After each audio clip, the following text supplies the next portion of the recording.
Well, I want to welcome Squadron Leader Pete Simmonds, who's very kindly agreed to chat to us today. It did take a bit of persuasion. Pete, like many of his colleagues, reluctant to talk too much about himself and what he did.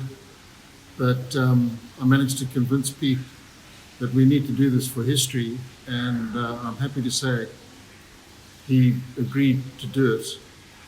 Pete's like quite a few of the other chaps who made a big impact in the war.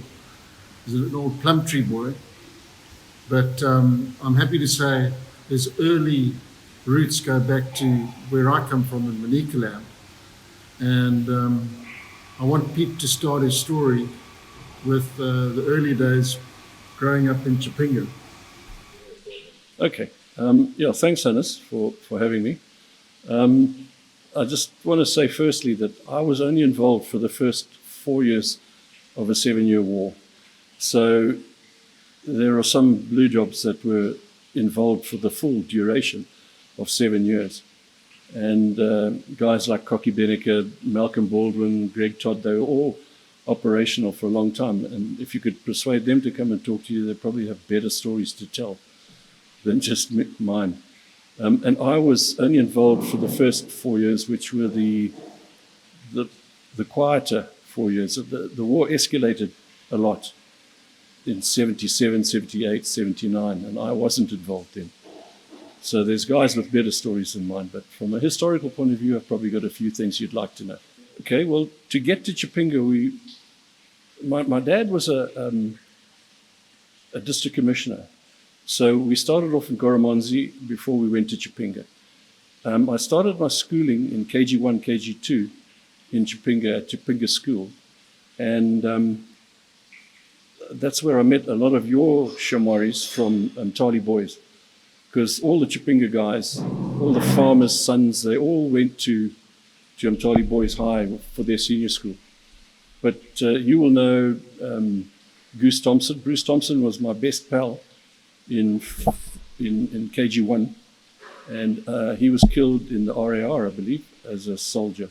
And there were others that you would have known. There were truckloads of farmers' sons and daughters that went to Mtali School from Chipinga.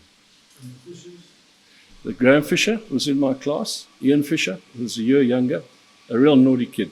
As a youngster, he was always in trouble. Ian.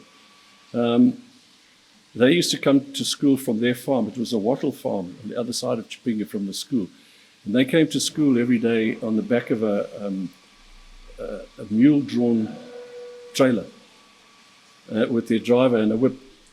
And they used to come past my house, and I'd hear the clip-clop in the morning, get on my bike, chuck my satchel on, and catch up with them and hang on to the back of their trailer, because it was uphill to the school and it was hard work on a bicycle. So you'll remember that, John. And so for 2 years I went to school hanging onto the back of the Fisher's truck. So the other significant thing that happened in Chipinga to me was that the owner of the garage in Chipinga was Bill Springer. And Bill had his own Piper Tripacer. And my dad had been a Spitfire pilot at the end of the Second World War. So he had a great deal of interest in aviation, and he persuaded Bill to take him for a flip in his Piper Tripacer. And I was about 7 years old, I guess, and I was dragged along. And it was the most significant thing that had ever happened to me in my life, because it was such a wondrous thing to leave the ground and see it from above. And in 5 minutes after takeoff, there was Birchenough Bridge, and it had taken us a day to get to Birchenough Bridge and back for a picnic. So it was just such an incredible thing that I decided there and then I'm going to be a pilot no matter what. I didn't know how, but I was too young to understand about air forces and things, but I was definitely going to be a pilot one way or another. Anyway, we left Chipinga, and my dad was posted to Mtoko and for a few years, and then on to Murewa. So myself and my brothers had to be boarders. And that was when we went to Highland School as boarders from the age of about 8. And I met Tidge. You interviewed Tidge Cartwright the other day. Tidge was there. He won't remember me because I was a couple of years younger than him. But I certainly remember him because he could jump high and far and run like the wind. And he and a guy called Mike Buttress were very good athletes. So I remember them well. In about 64, I left and went off to Plumtree for 6 years. And there are a lot of senior guys in their 6th year. When I was a new boy, I was 12, and they were huge. And they all went to the army one way or another later. Guys like Pat Armstrong, Jerry Strong, Colin Blythewood. I mean, they were monsters compared to me, and I was petrified of them. I don't know if it's significant, but a quick story about Colin Blythewood. I hope he doesn't mind me telling this story, but we had a system of fagging. Each prefect had about 3 fags. And as a fag, you had to make his bed, clean his study, put his books nicely in his study. And we had cadets in those days, so you had to spit and polish their boots for them. And Colin was in the same study as the guy I was fagging for, so there were 6 fags there. And Colin had found a cricket bat that had broken. Someone who was playing cricket with it and broke the bat. So he cut the bottom of the bat off very nicely with a penknife, and he used his penknife to scratch the word "ouch" into the face of the bat, and he dug it deep.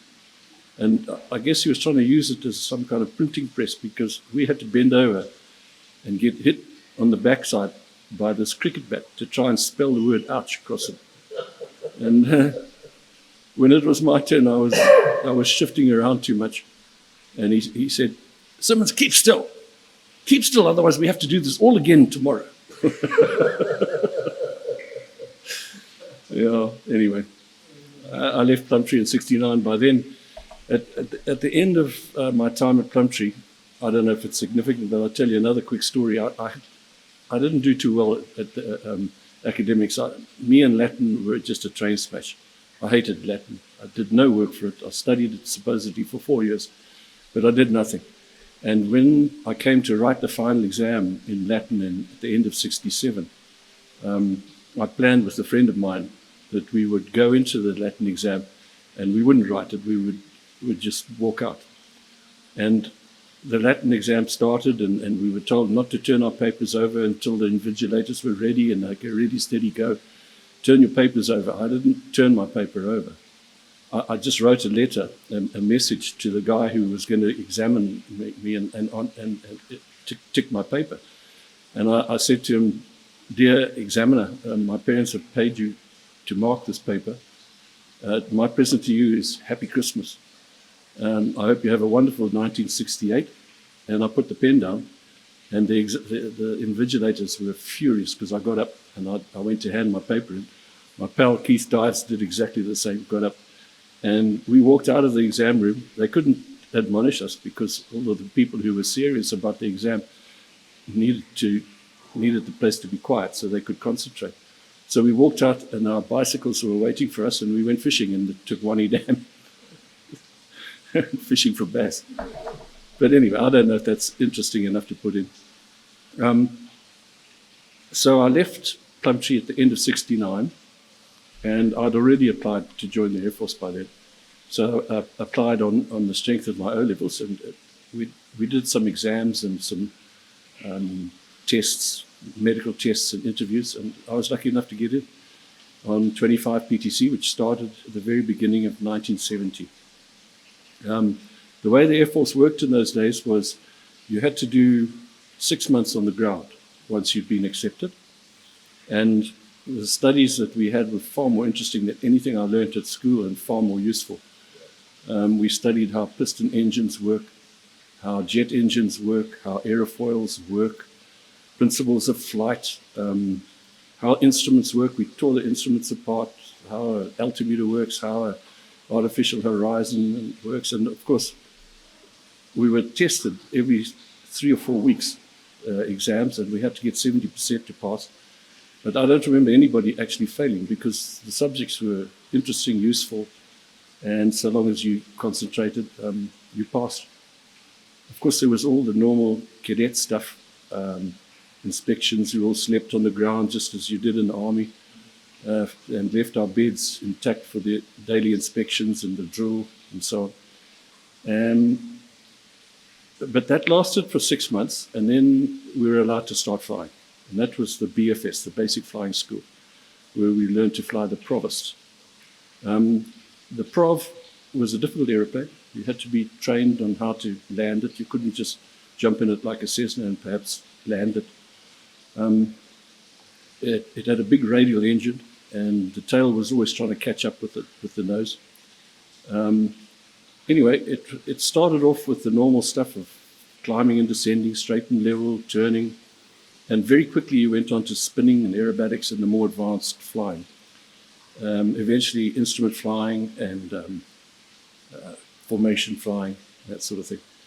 So 6 months of that, and then 6 months on jets, on the Vampire. So it was the same course as the Provost, but much faster, much higher, and much further afield for your navigation trips. Then it was time for wings if you'd passed, and a commission. So that was 18 months. And then your last 6 months, once you had your commission, was an operational conversion, where you learned to use the airplane as a weapon, guns, rockets, bombs, napalm. So you do your OCU, that took 6 months, and then you were postable to a squadron, and you were considered qualified. So we skipped to 1972, the end of 72. I'd been posted to 4 Squadron. The boss was Peter Petterboyer, you remember PB, and he decided just before Christmas 72 that we would have a 4 Squadron party. And his idea of a party with him and Beryl, his wife, was that it would be all ranks, all wives, all girlfriends, all kids, everybody. And it had to be on neutral territory, which was the sports club at Thornhill.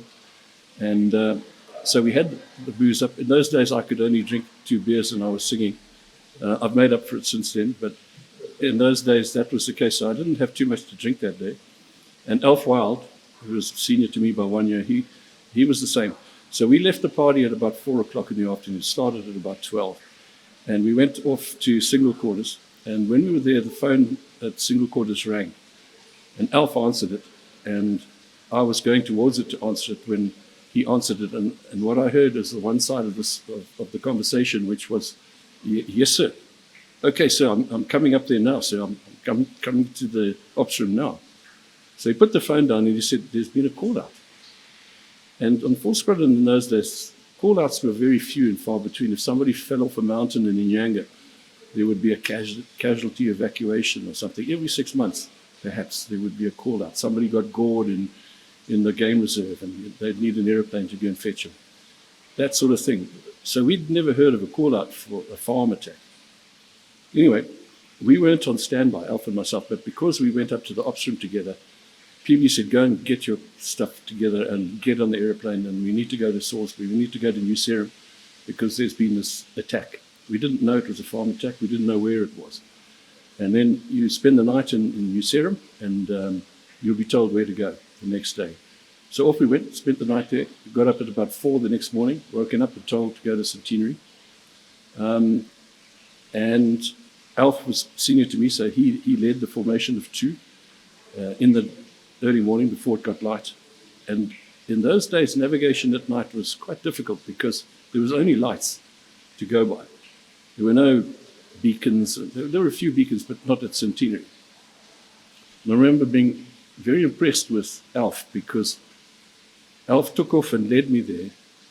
And you could see where Bandura was and you could see where the edge of the city was and that kind of thing. But he somehow managed to get us directly overhead Centenary as the sun gave us enough light to see the ground and start navigating. So as I was in formation with him, and as he turned left, he said, we're here. And I looked down and there was the runway. If you remember, the runway at Centenary was on the bottom of the grounds of the police station. So we landed there. There was nobody else there when we got there. Well, the police who were posted to Centenary were there, but nobody else had arrived. And when we were there on the ground, it must have been the 21st, 22nd of December, something like that.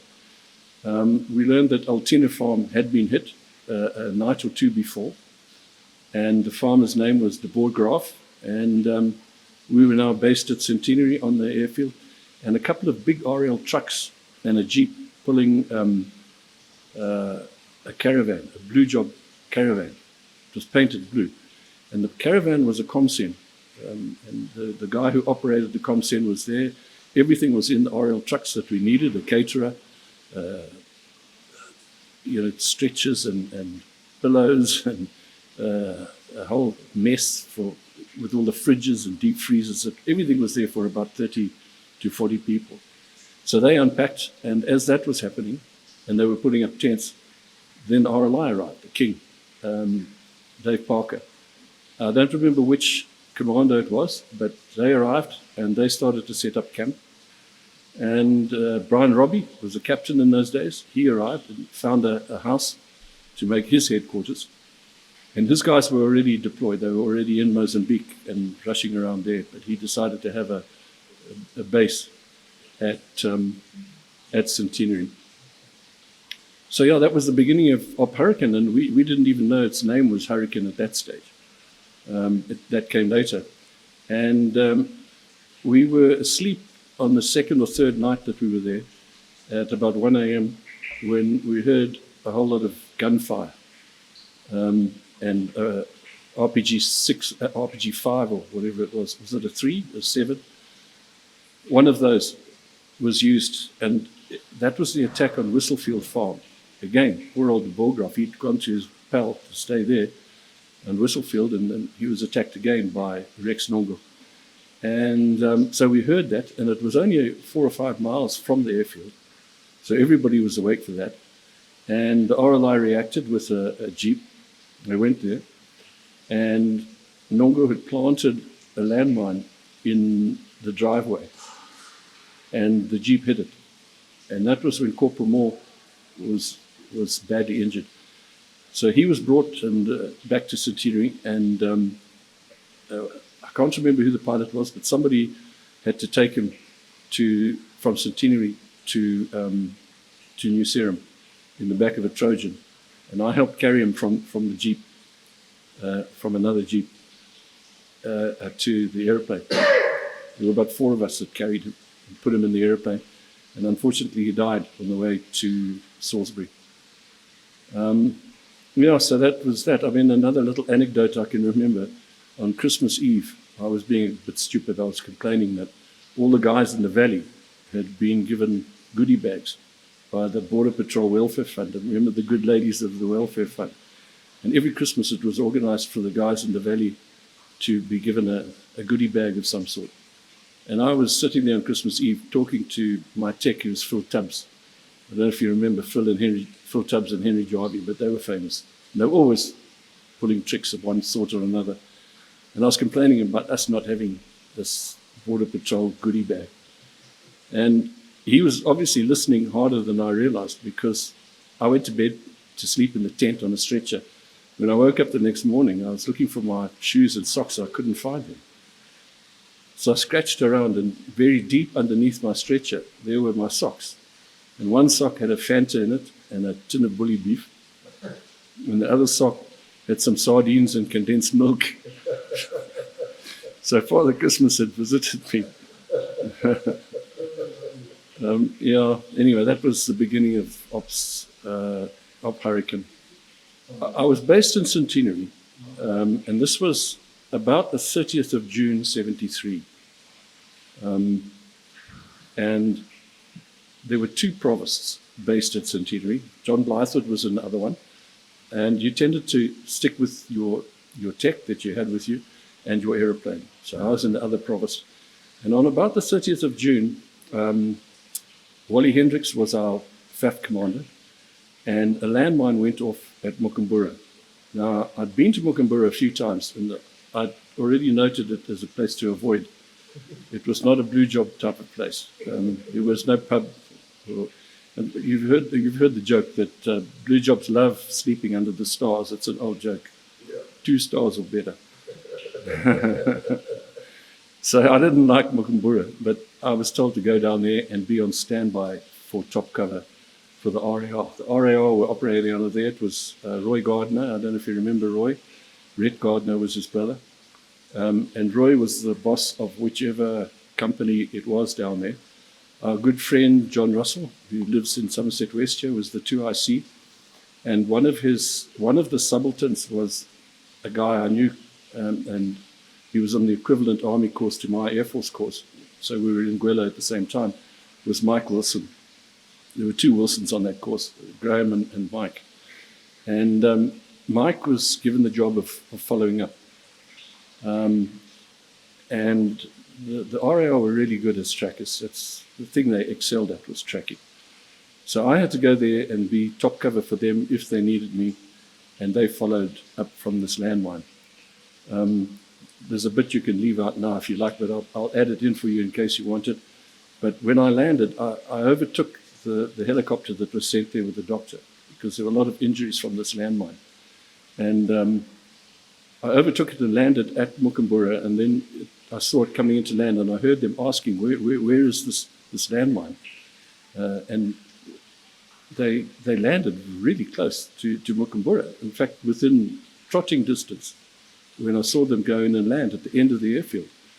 So I thought I'd go there and have a look at the landmine.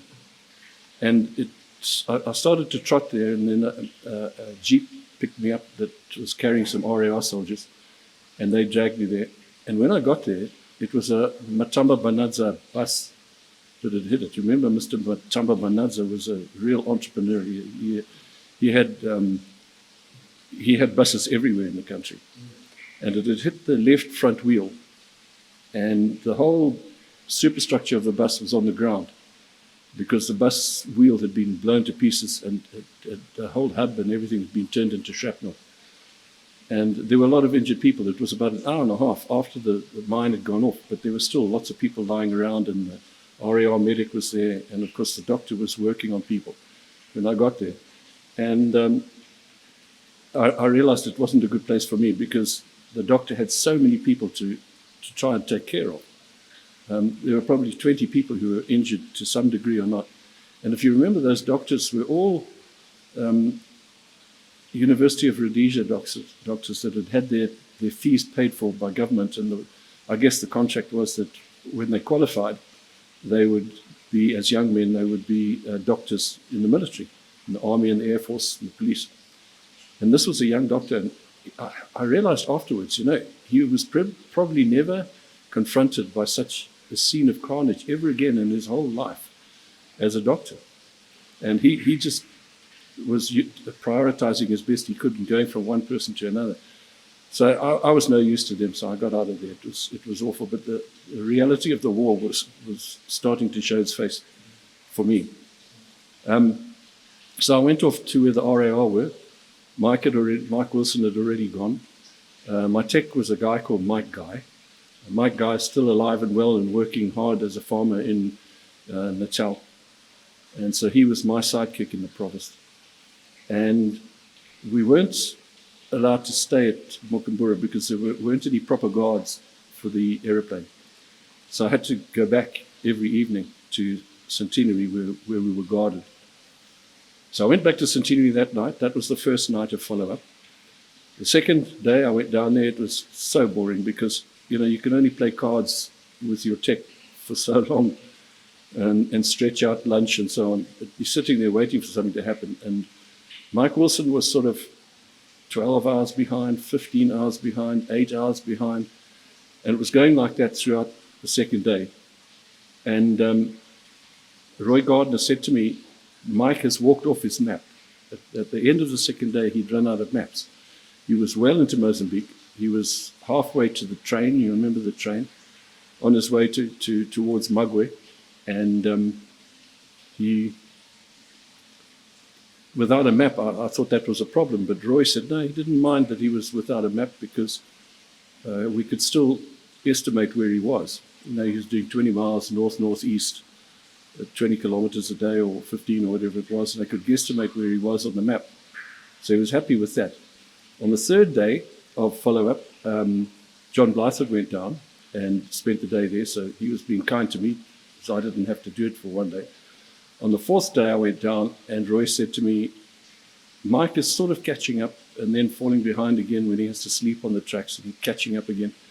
But the biggest problem is he's running out of batteries of what you guys call the big means, the HF radio, those sort of 6-inch batteries that were 2x2 grey things.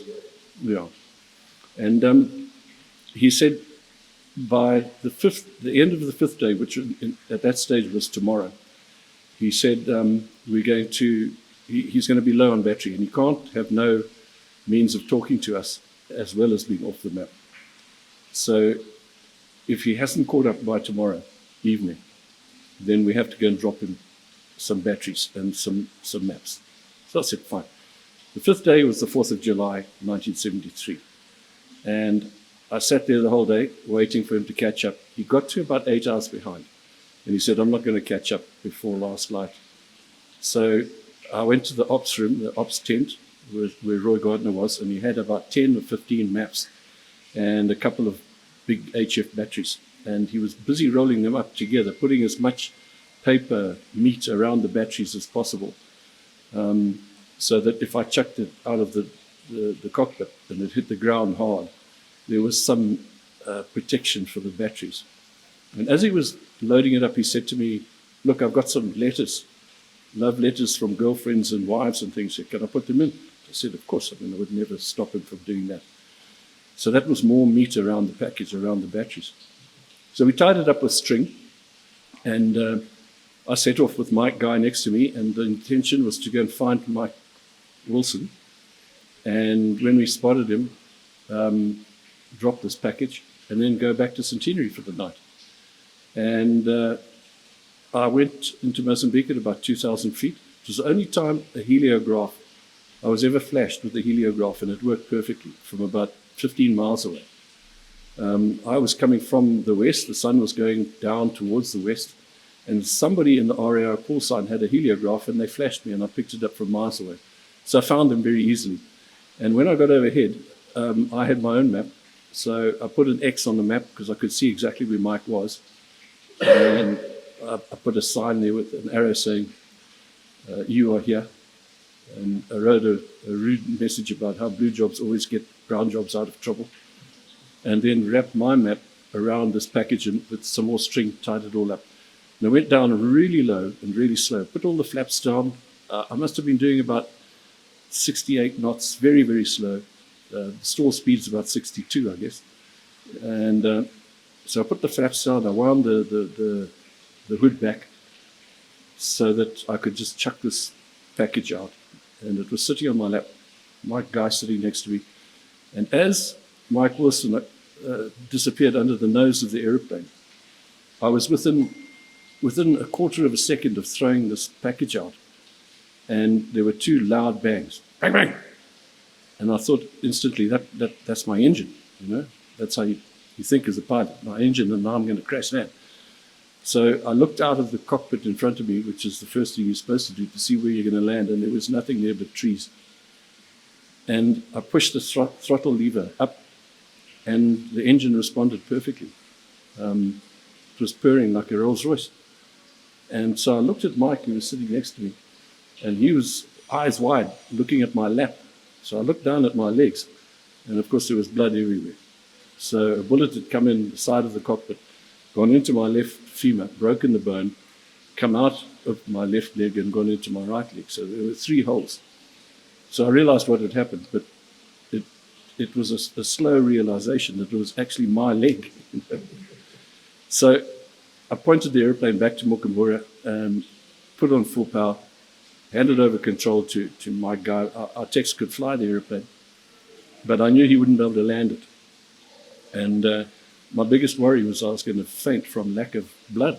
And if that happened, then the 2 of us weren't going to make it. It was probably 15 minutes to fly back. I'd already told Mike Wilson, who was in contact now with the terrorists, that I was going back to Mokambura with my tail between my legs. And I knew that there was a big problem landing the airplane with no rudders in the provost. You couldn't. You had to have some rudder. And I was really fortunate. I was unfortunate in getting shot, but I was very fortunate that I was in the Provost, because the Provost was the only aeroplane I ever flew that had a strap over the rudders. So with one working leg, my right leg, I could pull the rudder and I could push it just because of that strap. My left leg was stuck on the rudder and I couldn't get it off. And the bone was now sitting like this instead of like this. And my thigh was round and much shorter. I remember looking at the Mavuradona Mountains and wishing them to get closer faster because I needed to get the aircraft on the ground.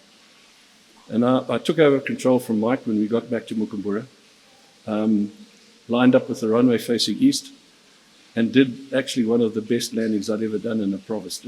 The idea of landing a Provost well was to land on all three wheels at the same time. Two main wheels and the tail wheel all at the same time. If you could do that, then you didn't bounce.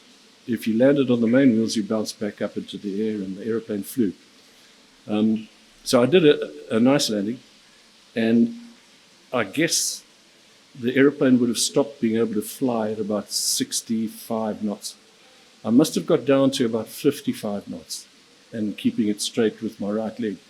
And then the aeroplane started to move left off the center line of the runway.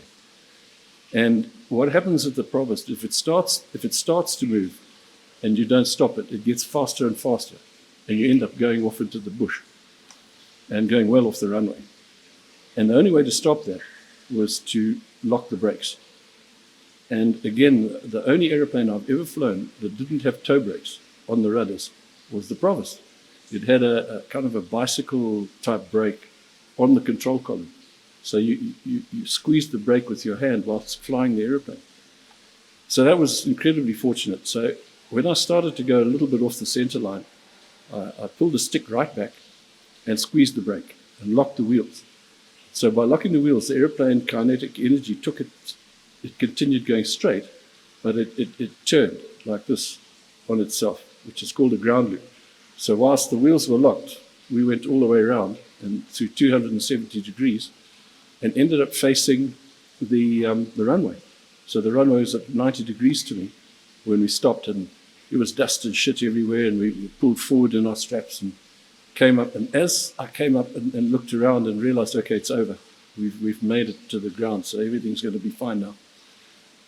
I saw John Russell hurtling towards me in a jeep with some soldiers, and my immediate thought was, if they get you going at that speed, somebody's going to walk into the propeller and have his head chopped off.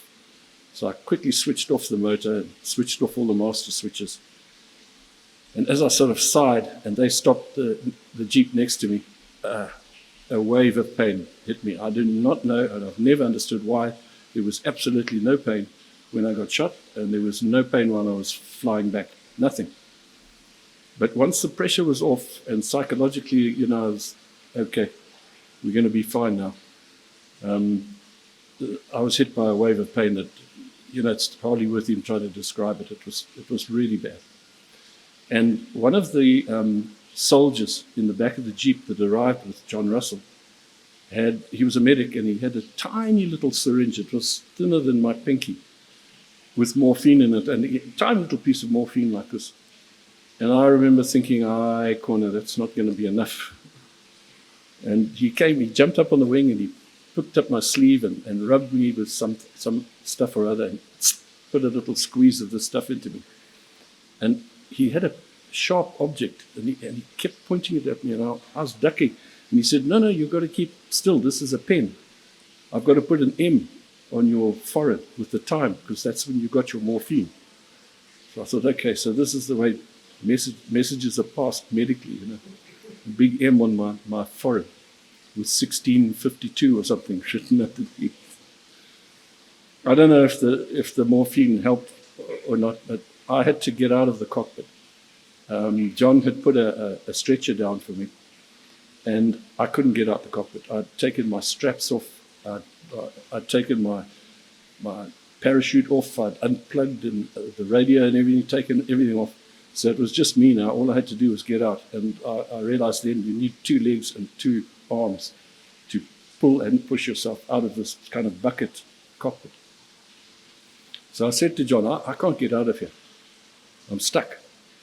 And one of his soldiers was huge. He looked about 6'7", built like Muhammad Ali, and he must have had back muscles like a gum tree.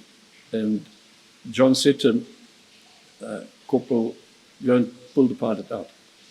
And he walked up on the wing, and he stuck one arm underneath my legs and the other arm around my shoulders and straightened his back, and he just plucked me straight out and walked me off the wing. I mean, the back of the wing where you walk off is 2 feet off the ground. So I was 190 pounds. He was more. And he had to gently walk me off that wing on one leg, which he did, and laid me down on the stretcher.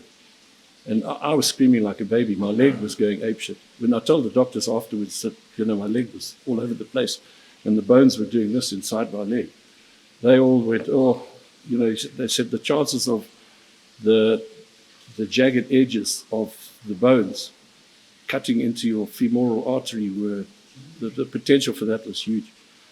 But I was there alive and well, so that hadn't happened. And I had to wait there for a while for Pete Wilcox to arrive in a helicopter to take me back to Centenary, which is what happened. Do you remember Dr. Griffis? He was one of those doctors. I knew him because I'd been in Centenary with him. He arrived, and he checked everything. The drip was in, and everything was working the way it should work. And he said, I'm going to put you to sleep with pethidine. That'll take the pain away.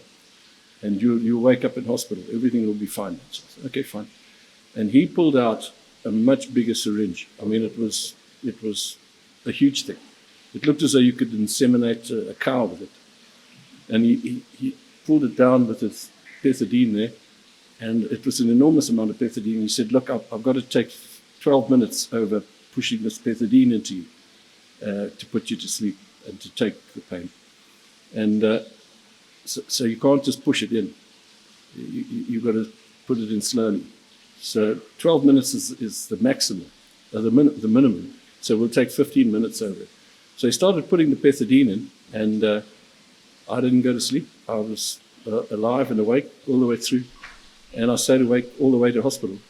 I never did go to sleep. And the pethidine, I don't think it actually took the pain away, but it made sure that I didn't care. So the pethidine was pushed in, and I never did go to sleep. And Dr. Griffis stayed with me in the airplane. We flew back to Centenary. Alfwile took me from Centenary to New Serum, and then I was taken from New Serum to Salisbury General. I got there at about 8 o'clock at night, I guess. And your good friend, Mike Standish White. Thank you.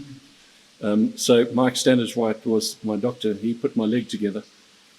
I was 6 weeks in hospital, and then recovering, and it took me 6 months to get back to flying.